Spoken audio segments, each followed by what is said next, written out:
Hello, my name is Max Haler, and today I'm going to be doing the Mythology Presentation number 2, and I'm going to be doing it on Thor Ragnarok. I think this qualifies for the third point. I'm going to be finding a piece of literature that uses myth, summarizing it, and I'm going to be analyzing it as well.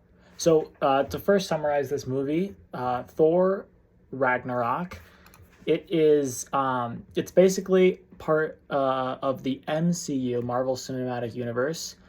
So obviously some characters and such are going to be changed for this, but the reason I'm choosing this one is because it is Ragnarok, and that has some myth cited to it, as along with Thor and Loki and all those Norse gods being mythology themselves, which we learned about. So I'm going to be comparing that as well. So, anyways, this movie, it came out 2018, something like that, and basically in the timeline of the MCU, it happens after the first Avengers movie, after the second Avengers movie, and then before the like big ending of the MCU, like the end game, Infinity War kind of thing. So a lot of the characters who are in this movie don't really know each other as well as you might think, living today in 2023 after all those huge blockbusters have come out. So basically what happens in this movie is it starts with, I think, one of the best intros I've seen in a while.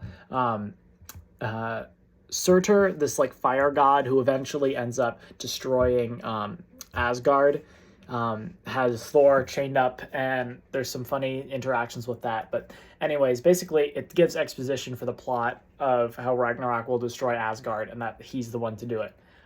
Thor eventually escapes that, utilizing his hammer. A lot of things happen with the hammer in the first half.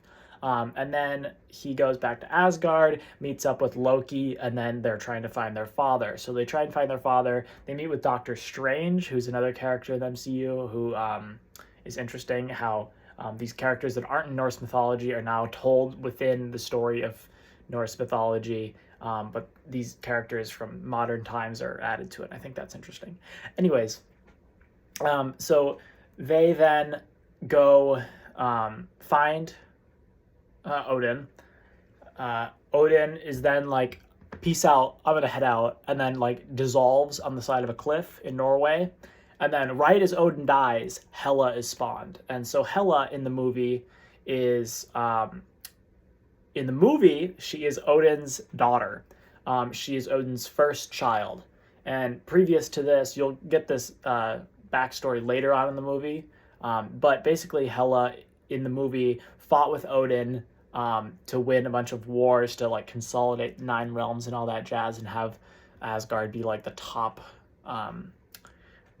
area.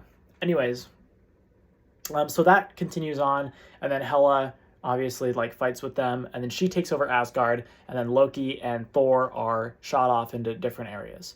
Now, the most, like, the meat of this movie, like the plot and the character development of Thor, happens not within a mythological context. It happens on this, like, fancy color trash world where there's, like, these gladiator competitions, and Thor is forced to be a gladiator in that he meets up with Hulk, and he also meets up with a Valkyrie. Now, a Valkyrie, that's something that actually is interesting in myth, and this is where the backstory with Hela is told to Thor. So anyways, these people all get together. They meet up with Loki again. They steal a few ships. They do some fun antics.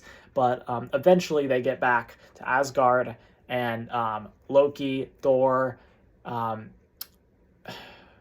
Heimdall, the Hulk, and then Valkyrie, they all join together to fight Hela in Asgard. And basically, it turns out that Hela is way too powerful for them. So what they do eventually at the end is they summon Surtur, that really big guy from earlier, and he shoves his sword into Asgard and blows the whole place up. It dehomes all of the people in Asgard, but it defeats Hela, which is basically the whole plot of the movie. So the baddie is destroyed, and then they move somewhere else, all the people of Asgard. So that's basically the plot of Thor Ragnarok. Now I want to analyze it.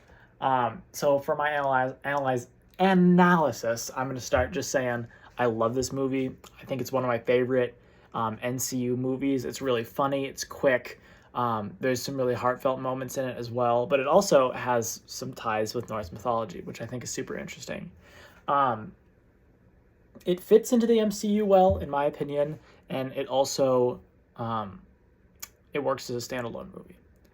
Anyways, let's start talking about the mythological aspects to this movie. Well, first off, it's a movie based in Norse mythology, so that has Thor, Loki, Heimdall. And in previous movies, such as the first Avengers movie, Thor and Loki are at odds with each other. Loki is the big bad in that movie. And that is kind of analogous to some of what we see in common Norse mythology. But also in this movie, we see Loki and Thor generally working together. And that's something you also see, especially when there's a Norse story of them fighting a giant or having intellectual duels with a giant where Thor is drinking beers and eating and all this jazz. And that in that case, Thor and Loki are working together.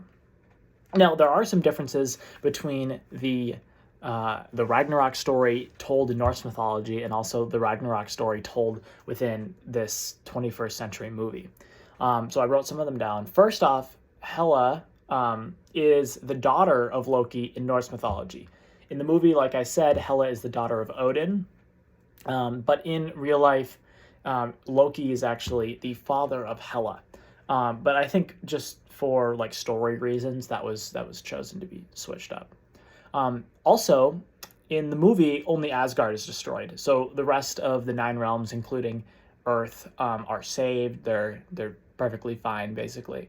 But in Norse mythology, all 9 realms, all 9 worlds are destroyed by Ragnarok happening. And I think this just goes into the idea that the movie wanted a smaller scale for its destruction, as opposed to the Norse myth of just pure utter destruction. Creation and destruction myths come into that a lot, and I think that this myth is a little bit too big for the idea of a standalone movie. Finally, in the myth, Loki is supposed to be killed by Heimdall, but in the movie, they're actually working together.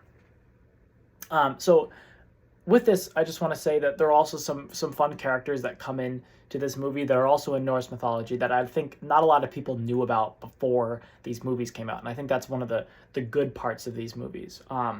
First off, I'd just like to say, like, obviously, Thor, Loki, these characters were pretty much known. Odin, maybe even Hela. They were known way before these movies brought them into the pop culture idea.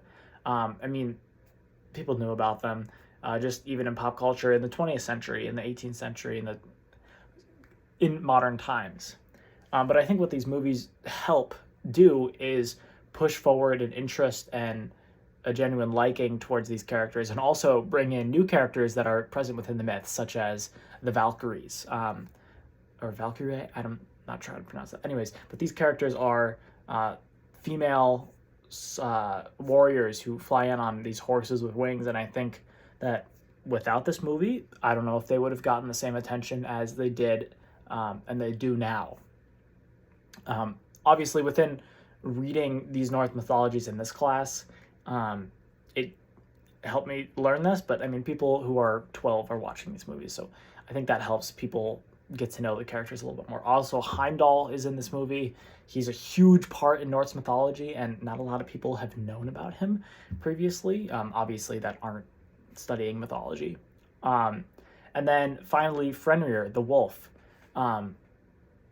He's a very interesting character, and I think he's just shown as a real wolf who doesn't really have any character arcs or anything in the story. He's just the accomplice to Hela. But Fenrir in Norse mythology is huge. He's pretty much instrumental in a lot of really big happenings within the Norse mythology. There's a lot of discontinuities with Fenrir in this movie as compared to the Norse mythology. Fenrir, I think Fenrir is supposed to kill Loki, if I'm not mistaken. I'm sorry, I haven't done my full research on that specific topic, but in this movie that doesn't happen. Finally, the cultural norms that I think this movie and signifies that the Norse gods are kind of interesting and cool nowadays. Obviously, just in this movie, but I've heard people in pop culture say that this movie is really influential. And finally, this movie is compelling to me, obviously. So I'm going to close off this by saying that while the movie doesn't get everything right about Norse mythology, it has some discontinuities in what is supposed to happen in directly referencing Ragnarok. I think it really pushes Ragnarok and the stories that go along with Ragnarok into a more understood and knowledgeable public. And I think that's really helpful for these stories because I think they're great and I think they should be told. So that is my presentation about how mythology of the Norse gods falls into a movie about the Norse gods and how those two interact, how they're the same, and how they're a little bit different. All right, thank you so much, and take care.